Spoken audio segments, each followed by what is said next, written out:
नमस्कार सभी प्रियजनों थे हृदय से मैं प्रणाम कर दूं। आज फिर आपके सामने उपस्थित हो गया हूं। मन नहीं माना आपसे मुलाकात का एक छोटा सा कोना मेरे दिल में हमेशा रहता है। दुनिया में तीन इंसान जब बोलते हैं, एक आंखों से देखता है, एक कानों से सुनता है और एक बोलता ही जाता है। कल का युग और कल के युग के बीच की घटित कथाएं कहानियां ही गाथाएं बन जाती हैं। कोई किसी का नहीं, मानना न मानना आपके हाथ में है। खुद को देखो, खुद को सुनो और खुद से ही बातें करो। बचपन में सभी ने साथ रहकर पढ़ा लिखा। कोई जीवन की गणित को समझा, कोई नहीं समझा। कोई सत्य की राह चलता रहा, कोई असत्य की ओर। ये मेरे प्रवचन नहीं मगर मेरे अनुभव जरूर हैं जिनको आपको साझा कर रहा हूं।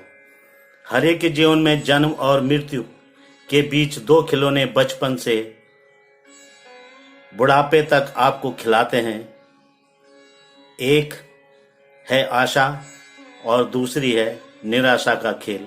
इन्हीं के बीच खेल रोमांचक होता है जब मोह और माया का खेल आपस में एक दूसरे के विरुद्ध गोल करते रहते हैं। इसी को तो कहा गया है कि मोह माया का जाल। यहीं से प्रारंभ हो जाता है जीत और हार का खेल। मोह माया महाठगनी भावों में भक्ति और भगवान मिलते हैं। सतयुग से कलयुग तक यही तो सत्य है।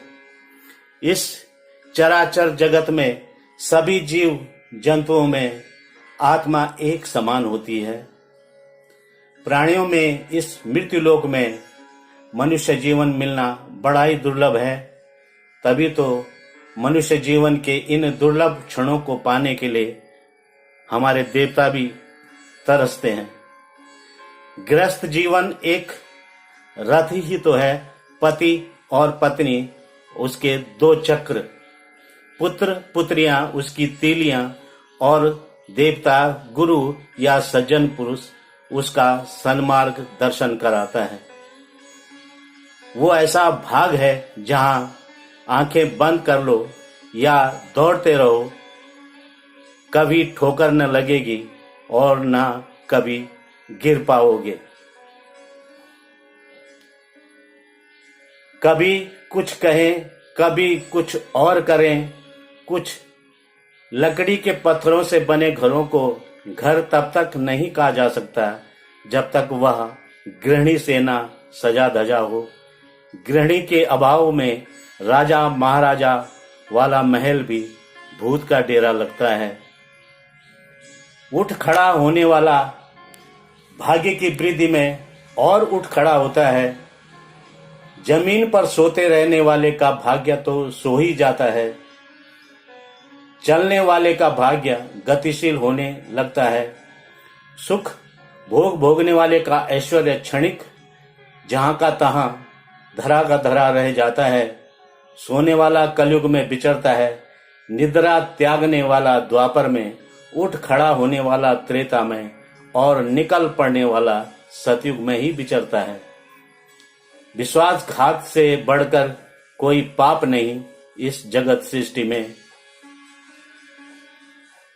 विश्वास एक वचन और कथनी करनी पर एक रूपता में पलता है। अग्नि बंदे नमः। हे अग्नि, तू ही सब कुछ है। जितने देवता हैं सभी तुझ में भरे पड़े हैं। एक देवता का अनुभव करना चाहिए, उसके बाद ही परम अनुभव आता है। यही तो वेदों का सार है। नमस्कार, यही सत्य है। प्रणाम।